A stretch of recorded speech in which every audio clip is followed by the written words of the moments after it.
Cette émission vous est présentée avec la participation de la boutique No Watch.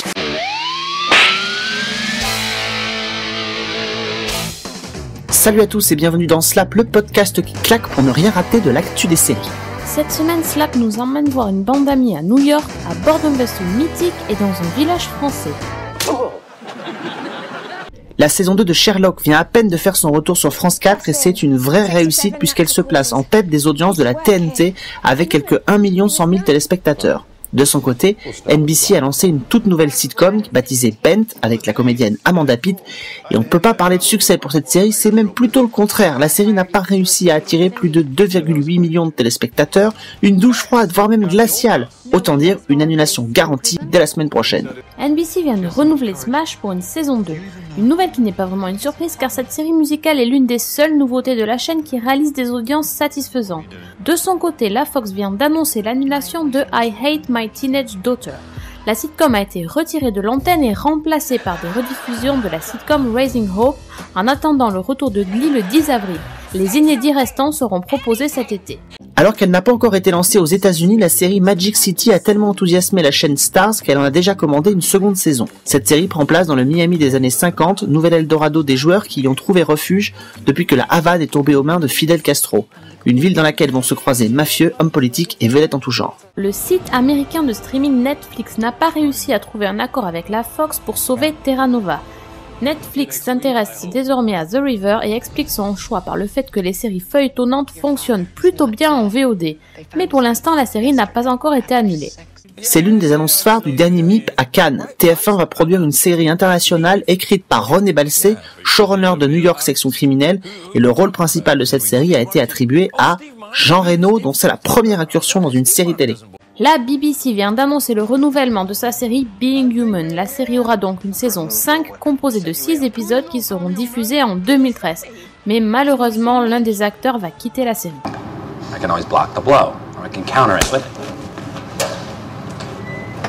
Il semblerait que les Américains aient plus donné que nous. L'été dernier, Canal+ a eu la très mauvaise idée d'annuler la série Pigalle la nuit alors qu'elle s'apprêtait à rentrer en tournage de la saison 2. Eh bien, les Américains vont en produire un remake. Et c'est James Manos Jr., showrunner des premières saisons de Dexter, qui sera aux manettes de ce remake pour une diffusion peut-être sur une chaîne du câble, HBO ou Showtime, impossible de le dire pour l'instant.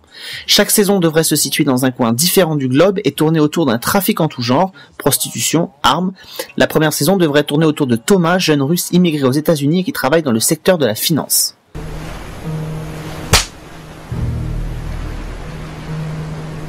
Cette semaine, cap sur New York et la série Legendary, How I Met Your Mother dont la saison 6 sort en DVD.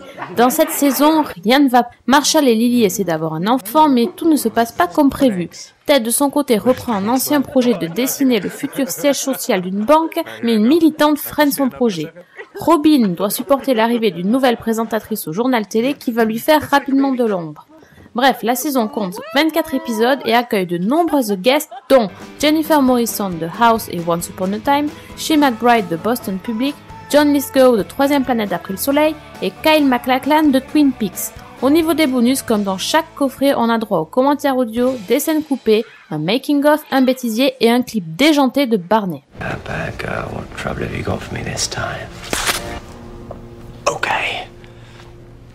Après un an d'attente, la série Un village français revient sur France 3 pour une 4e saison de 12 épisodes. Centrée autour de l'année 1942, cette saison va s'intéresser à 2 sujets différents mais néanmoins importants que sont les rafles de juifs envoyés via Drancy pour Auschwitz et l'unification des mouvements de résistance. Chaque personnage de la série va alors devoir, plus que jamais, assumer ses choix bien que pris au piège de ses propres contradictions.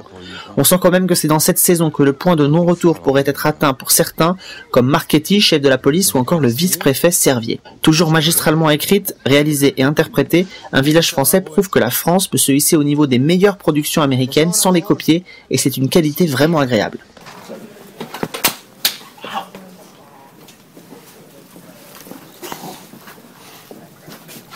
L'actrice Kathy Bates, actuellement dans Harry's Law, va jouer dans un épisode de Mon oncle Charlie. Et accrochez-vous bien, elle jouera Charlie. ou plutôt son fantôme car le personnage de Charlie a été éliminé au début de la saison 9 car l'acteur a été viré de la série. Stephanie Kramer, aussi connue sous le nom de Didi McCall de Rick Hunter, va faire une apparition dans un épisode des Experts diffusé le 4 avril sur CBS. Elle y jouera Vivian Branston, une avocate de la défense lors d'une affaire qui va intéresser nos experts. Rebecca Mader, qui jouait dans Lost, va apparaître dans les 2 derniers épisodes de la saison 4 de Fringe. Elle jouera le rôle de Jessica, une femme courageuse et forte impliquée dans une affaire liée à David Robert Jones.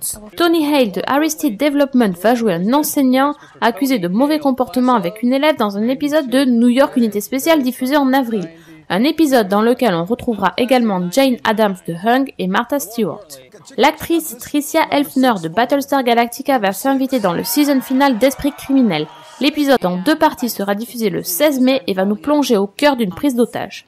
John Bernthal de la série Walking Dead va apparaître en guest dans un épisode de Harry's Law dans lequel il sera un homme qui prend une salle d'audience en otage. Alison Mack, alias Chloé dans Smallville, a décroché un rôle récurrent dans la 2e saison de Wilfred, la comédie déjantée de FX avec Elijah Wood. Elle y incarnera le rôle d'une biochimiste qui sera aussi la nouvelle compagne de Ryan. Olivia Wilde réendossera la blouse de numéro 13 dans le tout dernier épisode de House qui sera diffusé le 21 mai prochain sur la chaîne Fox. On connaît enfin le nom de la nouvelle compagne du Doctor Who, elle sera jouée par Jenna Louise Coleman, vue dans un célèbre soap britannique et au cinéma dans Captain America. On apprend au passage que la saison 7 comptera 14 épisodes, dont 6 seront diffusés en 2012. Maria Bello, qui était dernièrement dans Prime Suspect, vient de rejoindre le casting de Touch, la nouvelle série de Kiefer Sutherland. Elle sera présente dans plusieurs épisodes de la saison, et s'il y a une saison 2, son rôle deviendra régulier. Elle incarnera une mère dont la fille a le même don que Jack.